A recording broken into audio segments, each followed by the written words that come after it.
Now, how did you connect with Nas? Y'all first worked together on Stillmatic. That was Actually, the yeah, first. actually, I mean, I crossed paths with Nas in D&D Studios back then, but we never worked together then. It wasn't until I submitted some music to the A&R at Sony Music at the time, Lenny Nicholson, who also is responsible for artists like A. Marie.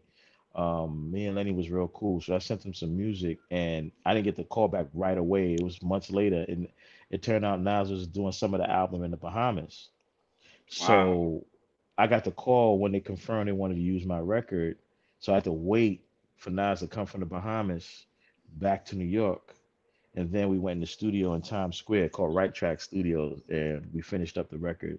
It was fun because his approach was interesting. He had already laid some of his vocals, but he didn't want to finish the record without meeting me and sitting down with me. So we bonded because we talked about music, we talked about other artists in the market at the time, you know what I mean? And he even asked me what was I thinking when I made the beat. So I kind of like had some conversation on the creative side about that. Then he hit play in the studio. I was like, check this out. And he played the record. And I was like, it's a diss record. You know what I'm saying? So I was like, I was excited, but there's a side of me that was like, I wish the subject matter was just more about him and pushing a record that could be marketed as a single. Because as a working producer that's grinding and trying to push his career agenda, I wanted to prove something to the people. So I wanted to possibly make a record that could be a single. But I was just blessed to be on the album. I was cool with it. And then once I listened to the vocals, I gave him some advice in terms of what he was saying in the vocal direction. So he cut a couple of extra vocals, and then I went in and mixed it, and the rest is history. Man, that track right there, Destroy and Rebuild, he was on one Yeah, on that trust one, me, man. a year doesn't go by when people talk to me about my work that I don't have a conversation about this record.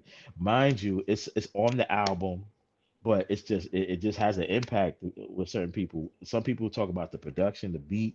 Others will talk about what he's saying in the lyrics.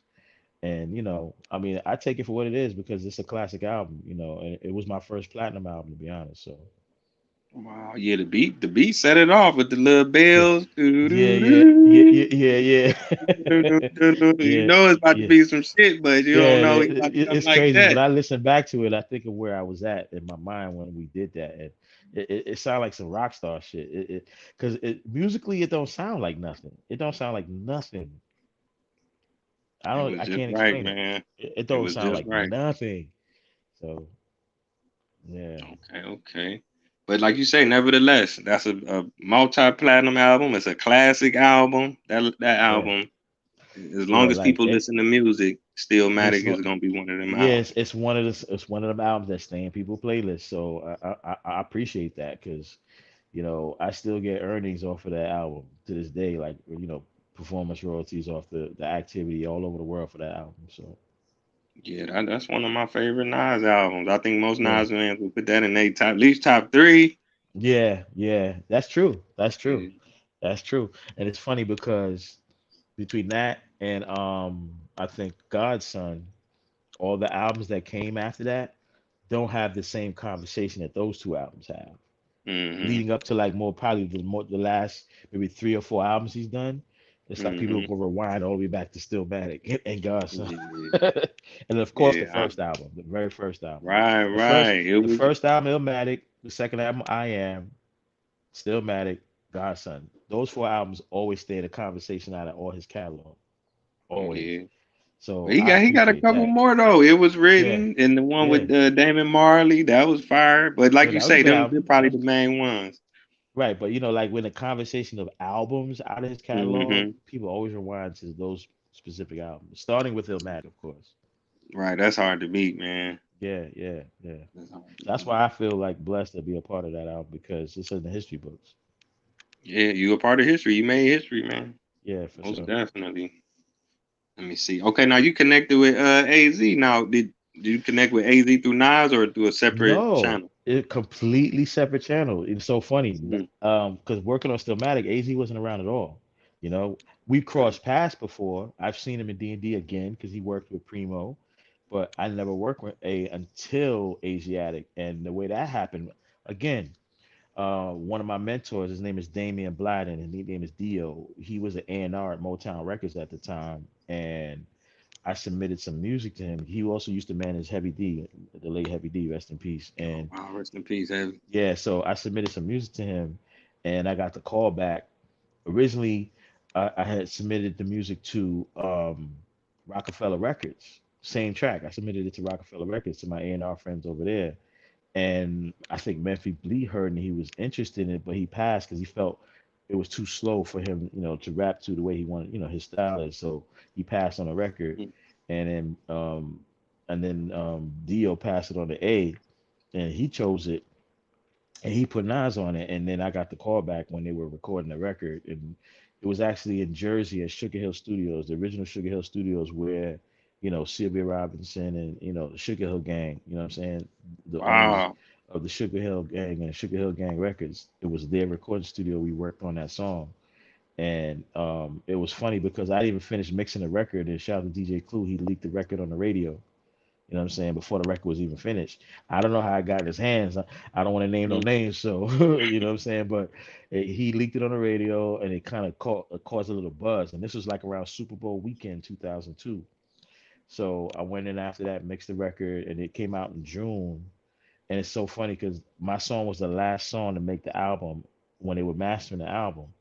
So the album got mastered to meet the target release date in June, and probably within a month or so later, Sugar Hill Studios burned down. Mm. Right. That's crazy, right? That's crazy. Yeah, yeah, Yeah, that's yeah, crazy. yeah, yeah. And that's a legendary studio. It literally burned down to the ground. I don't know how it Mm. happened, but that's what happened after I worked on that record. Right, that's a piece of history too, man. But the essence, man, that's a classic record, man. That's Yeah, that's the first record I got. I think me and A got nominated for a Grammy for. I'm not sure if that was Nas's first Grammy nomination. He might have got one, I think, before for the Lauryn Hill record, If I Rule the World. hmm But compared to now in his career, Nas got tons of Grammys for the work he's been doing over the years. But for me, that was my first. That was AZ's first, and depending on what happens in the next year or so with all the work everybody's been doing, hopefully he'll see a Grammy, or at least man. another nomination to Got the acknowledge his sample work. on there, man. The way it come on, you know what I'm Yeah, saying? Is yeah, the beat set it off? You know what I'm yeah, saying? yeah, for sure, for sure, for sure. We had fun. It was a fun record to do. And the best part is the sample I used, I didn't have to clear the master because the original record was released on Motown Records, produced by the late Rick James. So um, being that the song was originally recorded for Motown Records and AZ was signed to Motown Records at the time, I didn't have to clear the masters. I only had to clear the performance rights to the publishing. So Wow, that kind of man. worked out pretty cool.